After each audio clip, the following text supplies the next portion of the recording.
Donc on va continuer les exercices supplémentaires sur les limites quand x tend vers l'infini. Donc on est au point F.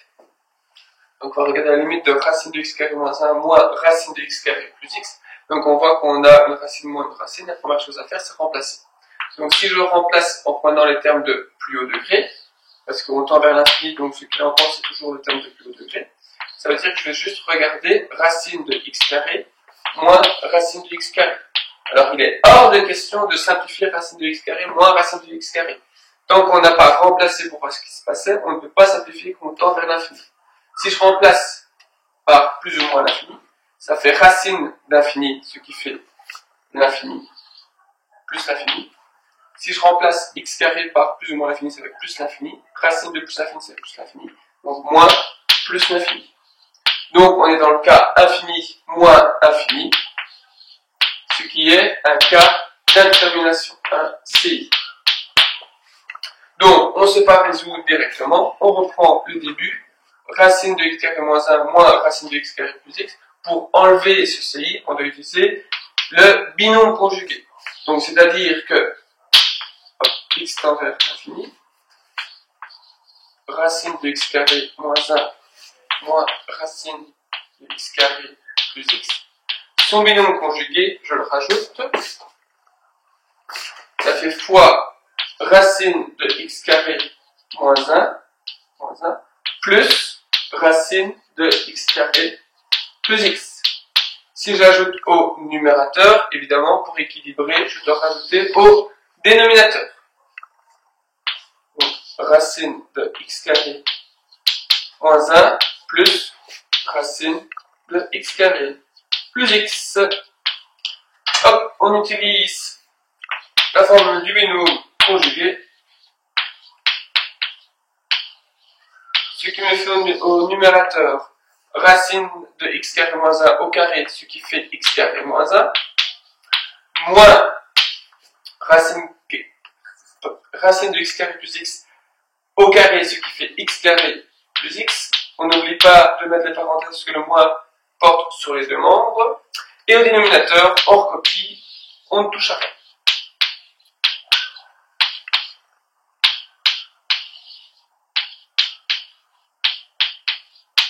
Alors, on simplifie le numérateur.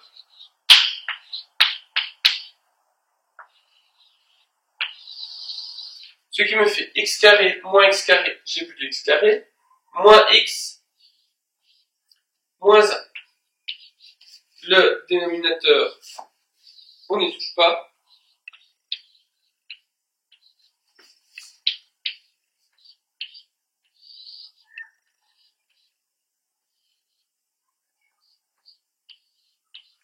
Alors, on recommence le procédé.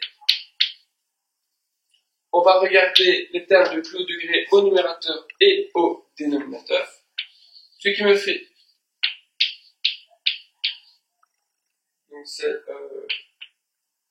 infini. Au numérateur, du coup, moins x. Et au dénominateur, racine de x carré plus racine de x carré. Ce qui me fait limite, quand x tend vers l'infini, de moins x sur 2 racine de x carré. Alors, on va pouvoir simplifier, on va devoir enlever la racine. Pour enlever la racine de x carré, n'oubliez pas qu'on doit, ça fait valeur absolue de x, donc on va étudier le cas en plus l'infini, étudier le cas en moins l'infini. Donc, je coupe en deux. Si je regarde en plus l'infini, j'obtiens moins x sur 2 fois x. Donc c'est plus l'infini positif. Je peux simplifier, il me reste moins 1 demi. Si je regarde en moins l'infini, j'obtiens moins x sur moins 2x. Je peux simplifier, et donc ça me fait 1 demi. Je vois que c'est pas la même réponse en plus et en moins l'infini. Alors, je tends vers plus l'infini, j'ai un nombre, dans les deux cas, ça veut dire que j'ai des asymptotes. J'ai une asymptote en plus l'infini qui vaut y égale moins 1 demi, et une asymptote en moins l'infini qui vaut y égale 1,5. Asymptote horizontale, bien évidemment. Après le f, passons au g.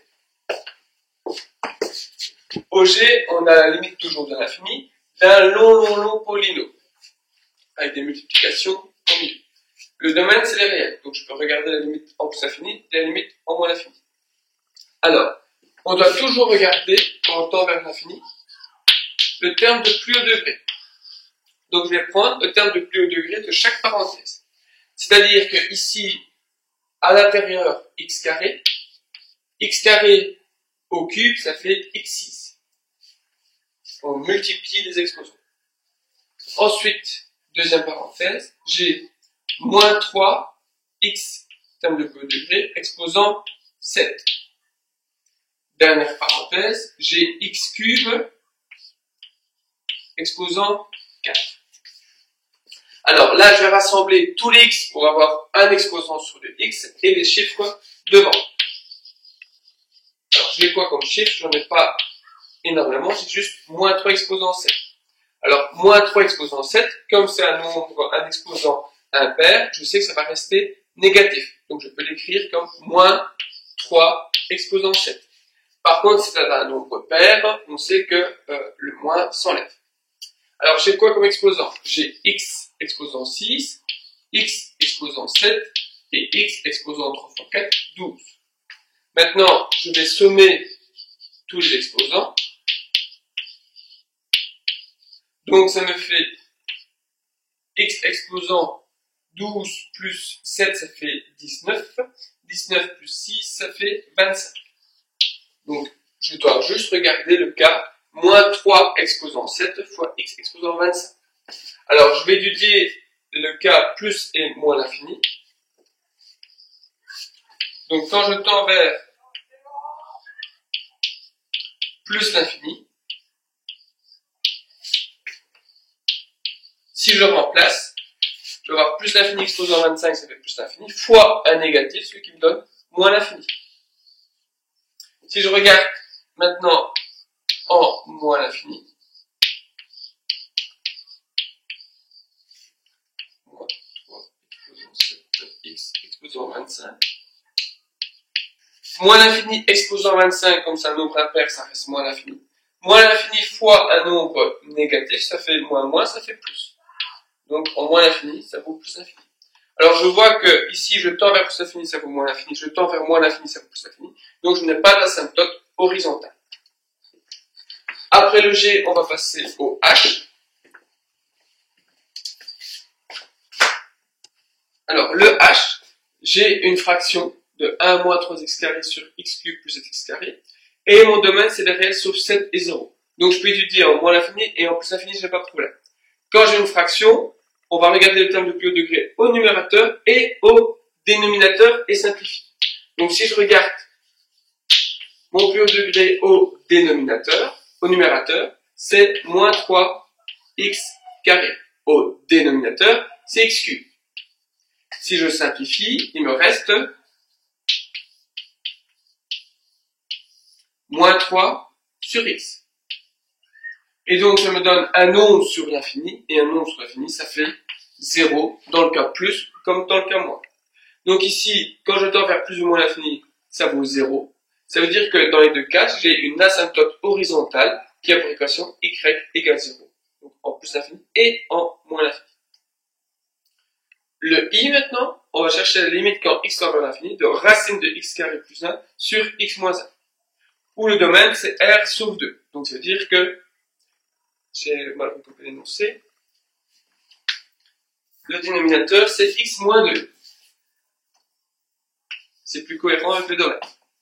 Donc, je peux étudier le cas en plus et en moins l'infini. Donc, je regarde le terme de plus haut degré au numérateur et au dénominateur. Ce qui me fait, je vais regarder la limite quand x tend vers l'infini de racine de x carré sur x. Alors, racine de x carré, on sait que si on simplifie, ça fait valeur absolue de x. Donc, je vais étudier le cas en plus l'infini et en moins l'infini. Donc, je vais étudier les deux cas. Donc, si je regarde en plus l'infini,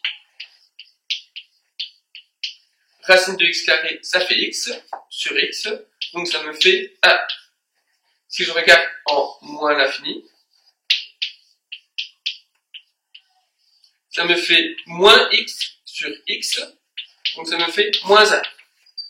Et donc ici, quand je tends vers plus l'infini, ça vaut 1. Ça veut dire que j'ai une asymptote horizontale en plus l'infini d'équation y égale 1. Et en moins l'infini, ça vaut moins 1. Ça veut dire que j'ai aussi une asymptote horizontale en moins l'infini, mais ici l'équation y égale moins 1. Terminons par le dernier exercice, le J. Exercice, donc on va corriger le J. Donc on va regarder la limite quand x tend vers l'infini de racine de 3x moins 4 sur racine de 5x carré moins 1.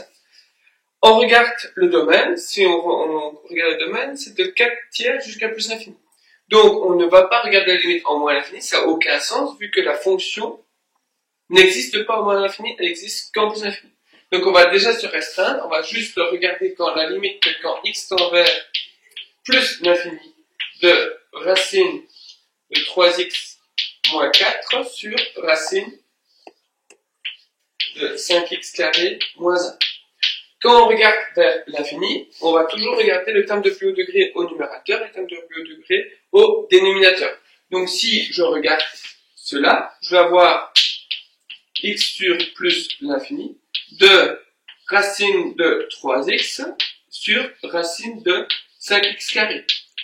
Ce que je remarque, c'est que le dénominateur est plus gros que le numérateur. Si je regarde en exposant, ici x sera en 1,5, alors qu'ici ce sera x. Donc je vois que j'aurai un plus gros dénominateur, donc ça veut dire que j'aurai un nombre sur l'infini, ce qui va me donner 0. Et donc la limite quand x tend vers plus l'infini de ma fonction vaut 0, ça veut dire que j'ai une asymptote horizontale en plus l'infini qui a pour équation y égale 0. Et j'ai fini parce que mon domaine c'est jusque 4 tiers plus l'infini, donc je ne regarde pas en moins l'infini.